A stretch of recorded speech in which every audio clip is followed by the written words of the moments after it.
Assalamualaikum warahmatullahi wabarakatuh. Kami dari kelompok 2, kami akan memaparkan penjelasan dari buku Katie Hamper and Ruth Parker dengan judul Making Number Talk.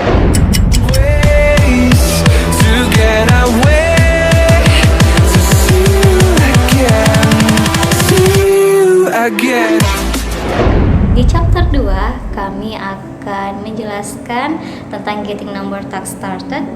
Mari kita mulai tip dan panduan dari buku ini yang mungkin akan membantu Anda dalam praktek instruksional. Apakah Anda baru mendengar atau sudah sering mendengar tentang number talk? Mari kita membahasnya. Ada keselarasan antara mendukung dan memperluas pemahaman siswa didasarkan pada apa yang Anda pelajari tentang siswa Anda setiap kali Anda melakukan penomoran. Ini akan menjadi penilaian formatif Anda tersendiri. Uraian yang akan kami sampaikan tentang number talks akan kami bahas secara garis besar. Setiap langkah dalam kegiatan number talks memiliki alasan.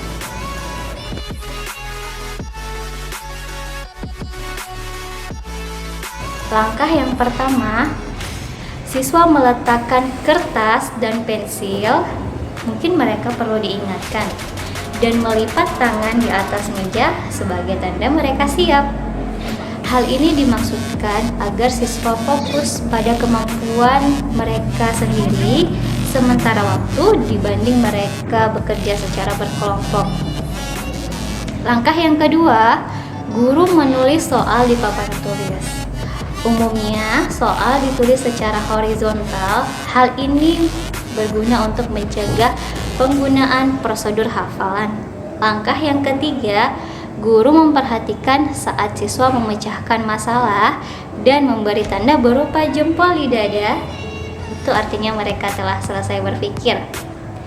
Bagi siswa yang belum menyelesaikannya, maka guru melakukan positive word dan memberikan support kepada siswa tersebut agar siswa tersebut mampu menyelesaikannya dengan ekstra waktu dan tidak terganggu dengan temannya yang telah selesai. Langkah yang keempat, ketika sebagian besar siswa telah memberikan tanda, maka guru bertanya, apakah ada yang membaikan jawabannya? Guru mencatat jawaban tersebut di papan tulis, lalu bertanya, apakah ada yang mendapat jawaban yang berbeda? Kemudian guru terus mencatat setiap jawaban yang diberikan.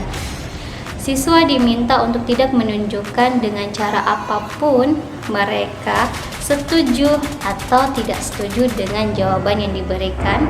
Jawaban tidak dibenarkan dalam matematika. Langkah yang kelima, jika tidak ada jawaban lain lagi, guru bertanya, apakah ada yang bisa menjelaskan bagaimana dia memecahkan soal? Menjelaskan langkah-langkah suatu prosedur tidak cukup. Siswa harus mampu menjelaskan mengapa proses pengerjaan mereka masuk akal.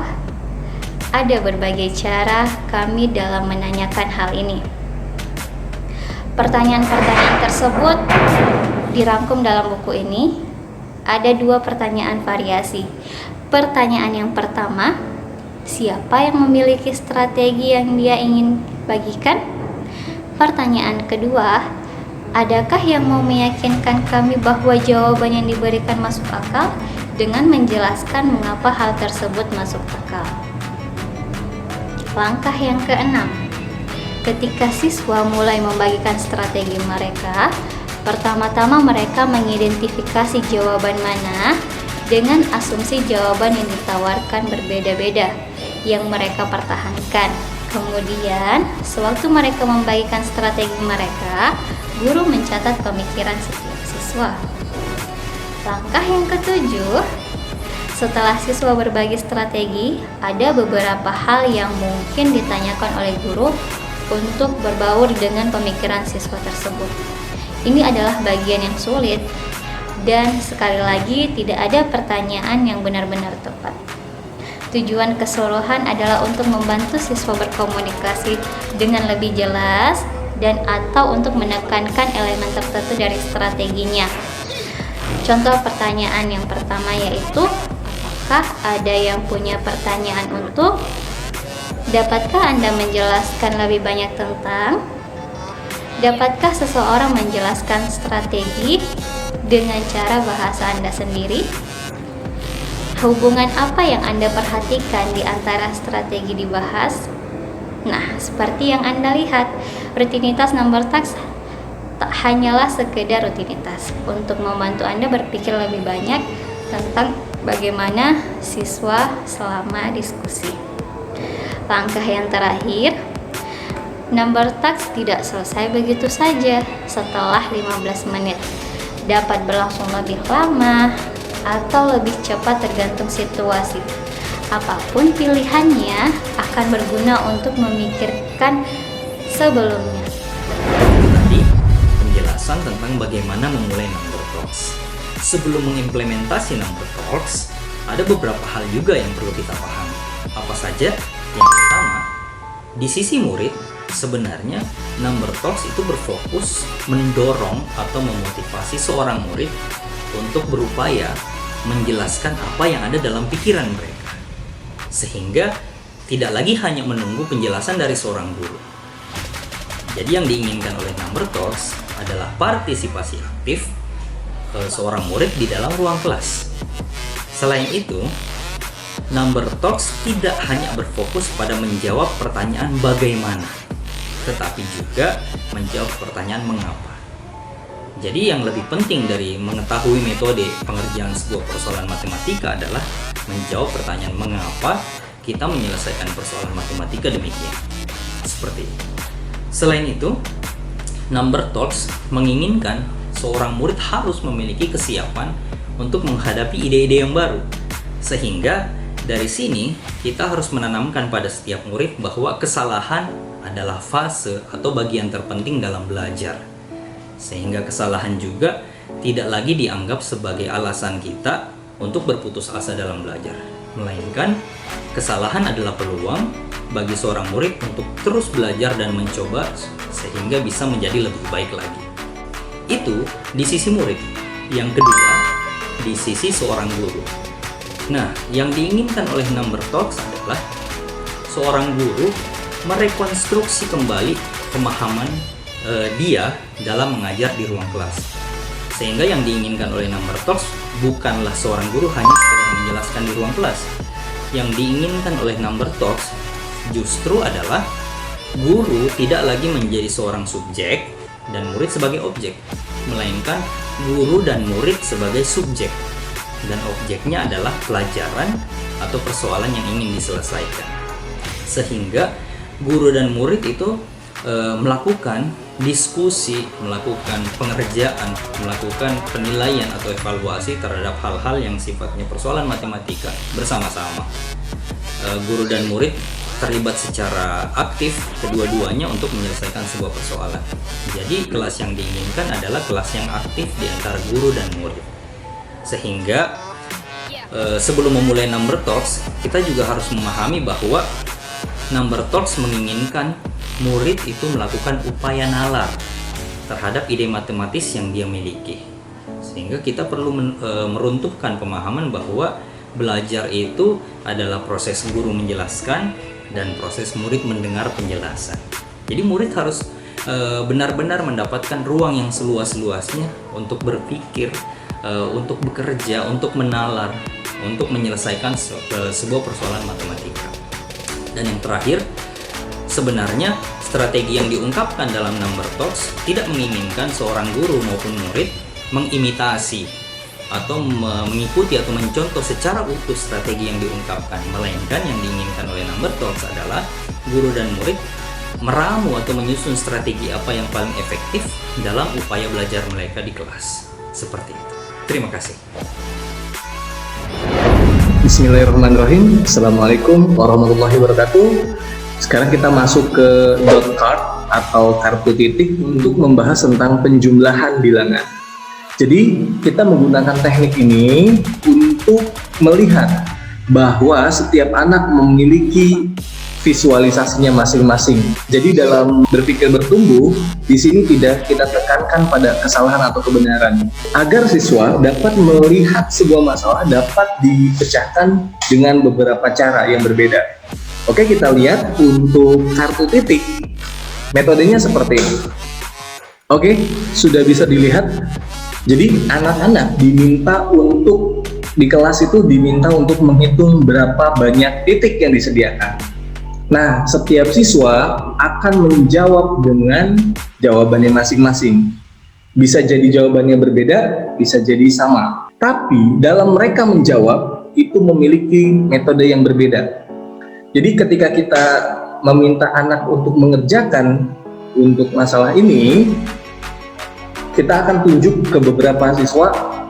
Kita minta anak-anak menghitung berapa banyak titik ini. Mereka misalkan memiliki pola hitungan yang berbeda. Bisa jadi anak itu menghitung 2 titik di atas, ditambah 3, ditambah 2 di bawah. Ada pola yang seperti ini. Ada juga anak-anak yang menghitung dengan pola, mereka menghitung bisa jadi seperti ini. 2 di bawah, 2 di samping, 2 di samping, dan ditambah 1 titik di tengah. Di sini anak-anak memiliki visualisasi atau penggambaran yang berbeda. Disinilah anak-anak memiliki cara berpikir yang bertumbuh. Jadi setiap anak memiliki pola hitung yang berbeda dan kita tidak melihat benar atau salah. Semua ini jawabannya benar, hanya metode anak-anaknya saja dalam menyelesaikan soal tersebut dengan langkah yang berbeda. Coba kasus berikutnya, anak-anak kita minta jawab lagi dengan cepat. Kemungkinan nanti siswa ada yang menjawab dengan metodenya seperti ini, 2 kali 2 ditambah 1 di tengah. Ada yang mungkin polanya seperti ini. Ini 1, 3, 1. Mungkin ada yang seperti ini. Sekarang coba soal berikut ini, menurut kalian jawabannya berapa?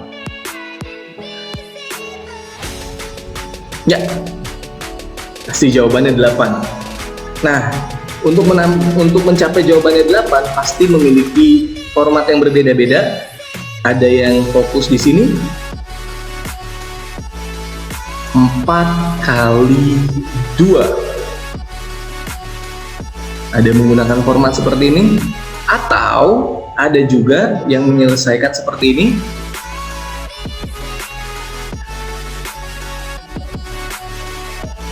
Dua tambah 4 tambah 2. Jadi banyak sekali langkah yang kita akan dapatkan dari anak-anak.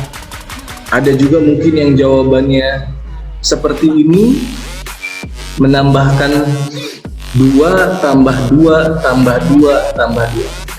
Jadi anak-anak diberikan kebebasan untuk mengungkapkan pendapat mereka dan memvisualisasikan jawaban mereka, sehingga anak-anak akan memiliki mindset yang bertumbuh atau growth mindset.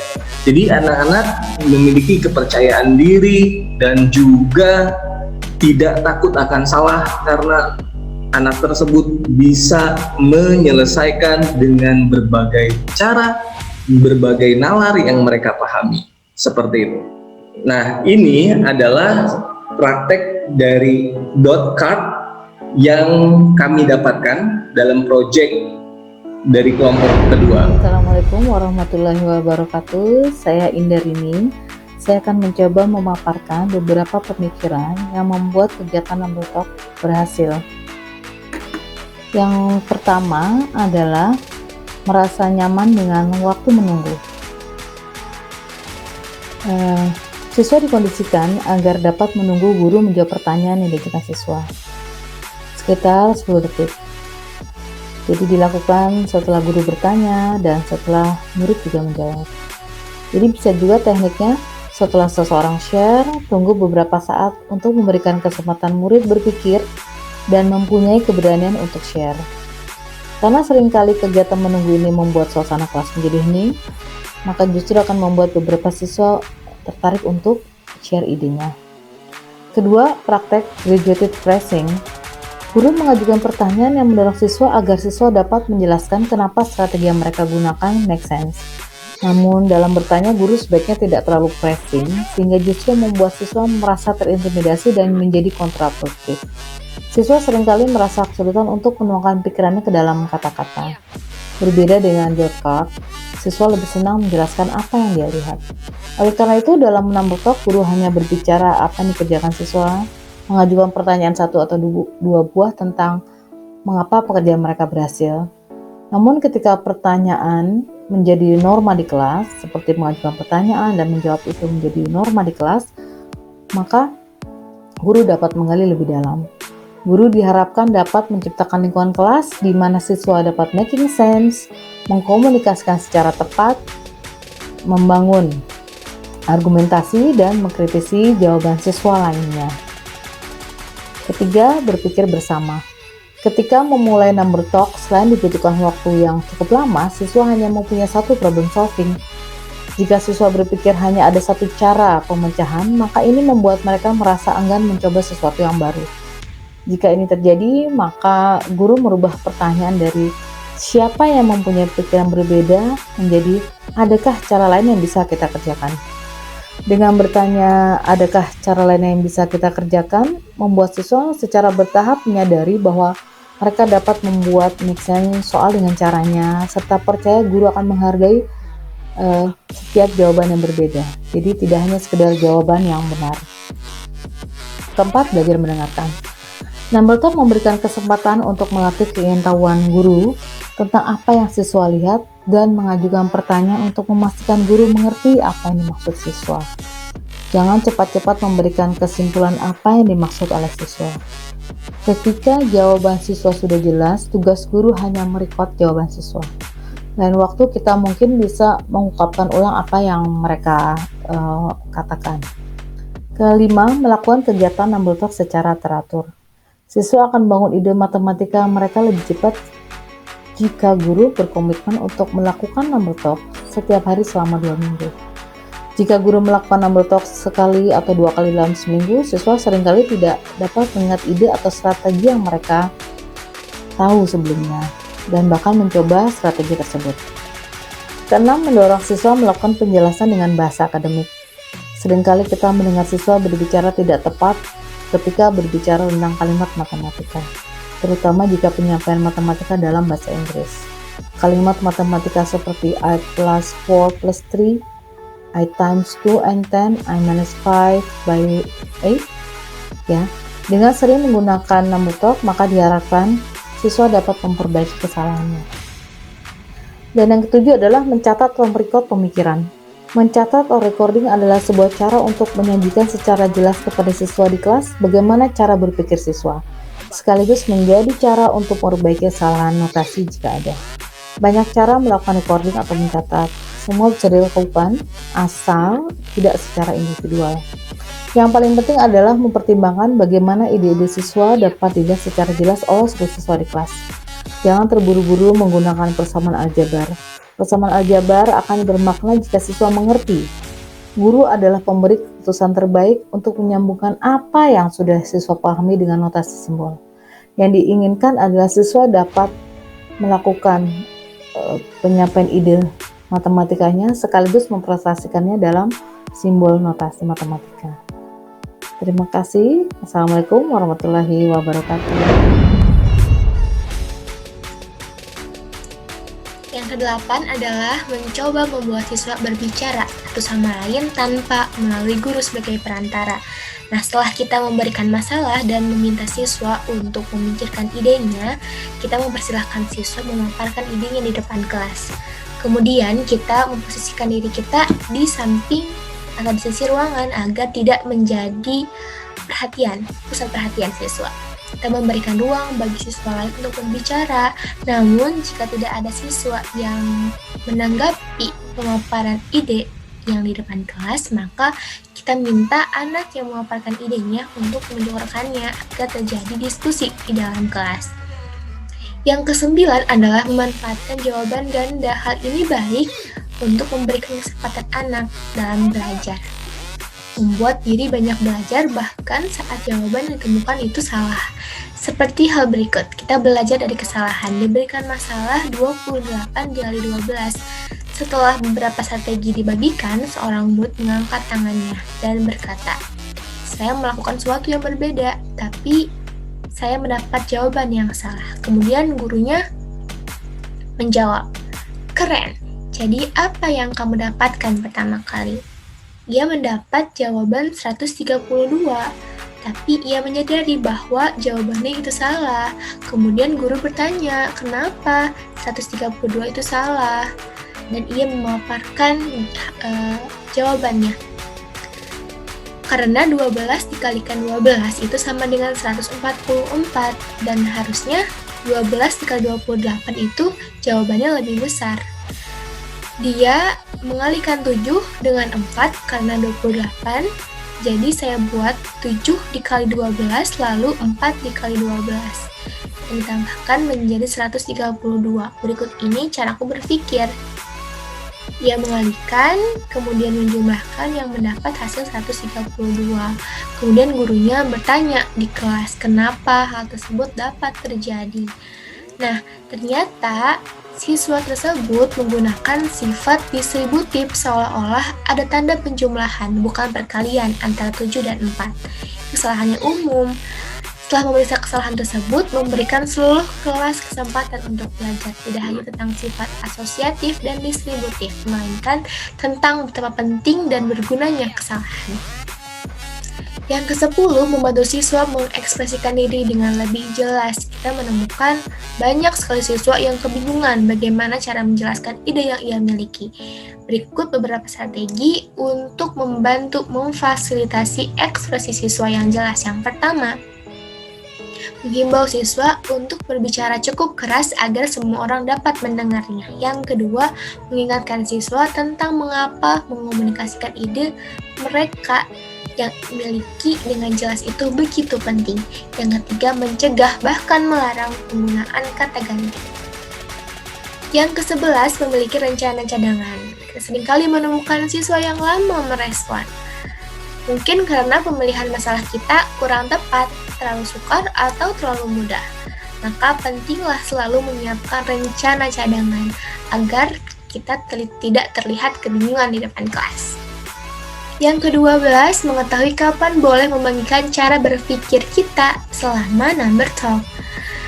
Saat siswa kebingungan atau terjebak dalam satu strategi pemecahan masalah, kita boleh beritahu siswa tentang cara berpikir kita. Juga tidak masalah untuk mencoba berbagai ide dan strategi dalam berbagai pertemuan, asalkan selalu hati-hati dalam menyarankan sesuatu pada siswa. Jangan sampai saran yang kita berikan malah memotong kekreatifan siswa dalam berpikir. Dan juga boleh kok mencontohkan apa yang ingin kita lihat dari siswa.